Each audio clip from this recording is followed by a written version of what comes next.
আশ্রয়প্রার্থী সামাল দিতে হিমশিম খাচ্ছে আয়ারল্যান্ড। যুক্তরাজ্যে ফেরত পাঠানোর আইন প্রণয়ন করার ইচ্ছা প্রকাশ।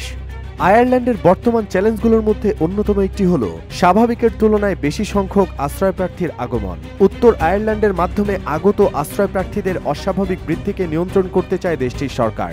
আশ্রয় প্রার্থীদেরকে দ্রুত যুক্তরাজ্যে ফিরিয়ে দেওয়ার জন্য জরুরি আইন প্রণয়নের ইচ্ছা প্রকাশ করেছে আইরিশ সরকার। সন্দেহ করা হচ্ছে এই আইনটি ঋষি সুনাকের বিতর্কিত রুয়ান্ডা প্রতিরোধ পরিকল্পনার সাথে সম্পর্কিত হতে চলেছে, যার লক্ষ্য যুক্তরাজ্যে অবৈধ অভিবাসন রোধ করা।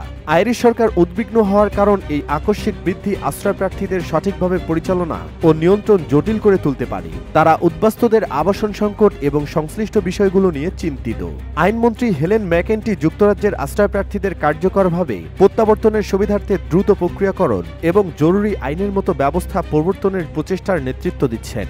রুয়ান্ডা পরিকল্পনার ব্যাপারে যুক্তরাজ্যের প্রধানমন্ত্রী ঋষি সুনাক জোর দিয়ে বলেছেন যে এটি ইতিমধ্যে অবৈধ অভিবাসন রোধে কার্যকর প্রমাণিত হচ্ছে। তার এই অবস্থান আয়ারল্যান্ডে ব্যাপক উত্তেজনার সৃষ্টি করেছে। প্রস্তাবিত শরণার্থী বাসস্থানের বিরুদ্ধে বিক্ষোভের সময় হিংসাত্মক ও উস্কানিমূলক ঘটনা দেখা যায়। আইরিশ প্রধানমন্ত্রী হ্যারিস আয়ারল্যান্ডে নিয়মভিত্তিক অভিবাসন ব্যবস্থাকে আরও সুরক্ষিত করার জন্য সরকারের প্রতিশ্রুতির উপর জোর দেন।